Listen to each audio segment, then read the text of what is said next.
రోజు మరి ప్రచారం చేస్తుంటే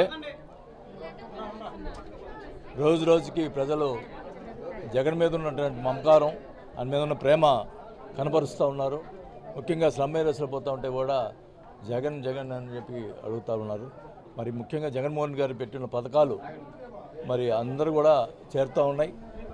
మళ్ళీ కూడా జగన్మోహన్ గారు వస్తేనే ఈ పథకాలు వస్తాయని చెప్పి ప్రజలు నమ్ముతూ ఉన్నారు. ఇప్పుడు ఈ తెలుగుదేశం కూటమి వాళ్ళు రకరకాలుగా మరి వాళ్ళు ఏదో పథకాలు పెడతాం అవి చేస్తాం అని చెప్పారు. గతంలో 2014 కూడా చెప్పారు, కానీ ఏది కూడా చేయలేదు. ఈరోజు చంద్రబాబు గారిని ప్రజలు నమ్మే పరిస్థితిలో లేరు. ఖచ్చితంగా జగన్మోహన్ రెడ్డి గారు చెప్పిన పథకాలే వస్తాయని చెప్పి నమ్మకంతో ఉన్నారు. ఖచ్చితంగా మళ్ళా కూడా ముఖ్యమంత్రి జగన్మోహన్ రెడ్డి గారు 151 సీట్తోటి మళ్ళా గెలుస్తారని కూడా ఏమాత్రం సందేహం లేదని కూడా తెలియజేసుకుంటా ఉన్నాం. ఈరోజు కేశవరాజుగుంట కానీ ఈరోజు బిలాల్ నగర్ కానీ తిరుగుతూ ఉంటే బ్రహ్మరథం పోతూ ఉన్నారు. ఈరోజు ప్రజలందరూ కూడా వైఎస్ఆర్ పార్టీ గెలుపుకి ముందుకు వస్తున్నారని కూడా తెలియజేసుకుంటా ఉన్నాం. మరి అందరూ కూడా మన ఒంగోలు ప్రజలందరూ కూడా నా ధన్యవాదాలు తెలుపుకుంటా ఉన్నాం. నన్ను ఆదరించి మరి ముఖ్యంగా ఒంగోలు పట్టణంలో ఈసారి గెలిస్తే ఒకటే చెప్తా ఉన్నాం, మంచినీళ్ళకి సంబంధించినటువంటి డైలీ వాటర్ ఇచ్చేదానికి ఈరోజు ఏదో జ్యోతి పేపర్లో ఏదో రాస్తాడు, ఆయన కనపట్లేదా, వాళ్ళకి కళ్ళు కనపట్లేదా, ఏం ఇష్టం వచ్చినట్టు రాస్తున్నాడు. ఒక బుద్ధి ఉండాలా దేనికైనా, ఇష్టం వచ్చినట్టు రాసుకోవటం.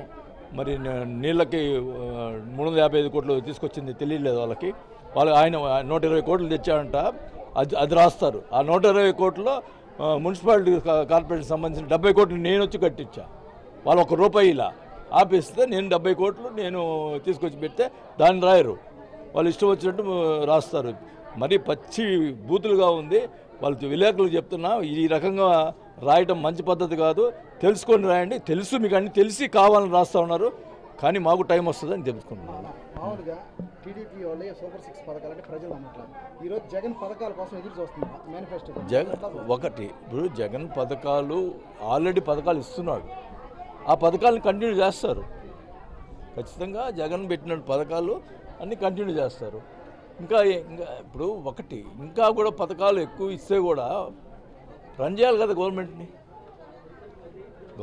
రన్ చేయాలా. ఇప్పుడు ఎంప్లాయీస్కి కూడా కొన్ని ఇబ్బందులు జరిగినాయి, ఆ ఇబ్బంది కూడా ఎంప్లాయీస్కి కూడా ఇబ్బంది జరగకూడదు.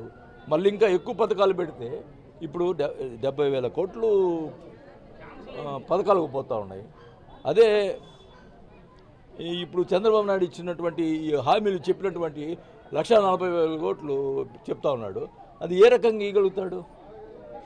ఇప్పుడు మోసం చేయటం కదా ప్రజల్ని, ఏ రకంగా ఇవ్వగలుగుతాడు? 70,000 కోట్లకి ఎంతో ఇబ్బంది పడుతున్న పరిస్థితుల్లో 1,40,000 కోట్లు ఏ రకంగా ఇస్తాడు? ఇది కరెక్ట్ కాదు. అంత ముందర జగన్ గారు ఇస్తుంటే పథకాలు ఇస్తుంటే మరో శ్రీలంక అవుతుంది అది అని మాట్లాడాడు. ఇప్పుడు ఆయన 1,40,000 కోట్లు నేను పథకాలు ఇస్తానని చెప్పి ప్రజల్ని మోసం చేసేదానికి ఎలక్షన్ ముందర మోసం చేసే ప్రయత్నం చేస్తున్నాడు తప్ప వేరేదేం లేదు. ప్రజలు ఇది గమనిస్తారు.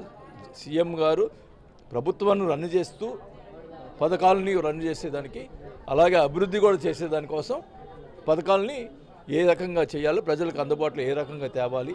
మరి చూడండి, వాలంటీర్ సిస్టమ్ కూడా వాళ్ళు ఏమరుస్తూ ఉన్నారు. అంటే ఫంక్షన్లు మళ్ళీ రేపు 1వ తేదీ ఇప్పుడు ఫంక్షన్లు వాలంటీర్ పెట్టి ఫంక్షన్లు ఇస్తున్నారు, వాళ్ళే ఫిర్యాదు చేస్తారు వాలంటీర్లు ఇవ్వకూడదని. మరి ఇప్పుడు ఇన్ఫ్రాస్ట్రక్చర్ యాడ్ ఉంది. ఇప్పుడు గవర్నమెంట్ ఉన్న ఆఫీషియల్స్ ఎవరు పోయి ఇళ్ళకి పోయి ఇస్తారు? ఇప్పుడు అది ఆలోచించాలి కదా. అట్లా లేకుండా నువ్వు ఎలక్షన్ కమిషన్ నువ్వే కంప్లైంట్ చేసి కోర్టులో నువ్వే వేసి నువ్వే ఆపి మళ్ళీ ఇంటింటికి ఎందుకు ఇవ్వకూడదు అని మాట్లాడతారు. అది ఎట్లా అవుతుంది? ఈ 2 నెలలు ఇబ్బంది పెట్టారు, మళ్ళీ రేపు వాళ్ళ గవర్నమెంట్ వస్తే మళ్ళీ అదే పరిస్థితి. కానీ మళ్ళీ అందుకనే పెన్షనర్స్ మొత్తం కూడా ఈరోజు జగన్మోహన్ రెడ్డి గారికి రావాలా, మళ్ళీ మా పెన్షన్లు వాలంటీర్ ద్వారా పొద్దున్నే మేము తీసుకోవాలా అనే ఇదితో ఉన్నారు. ఖచ్చితంగా వాళ్ళ గోతిలో వాళ్ళు తోకున్నారని చెప్పి కూడా తెలియజేసుకుంటా ఉన్నాం.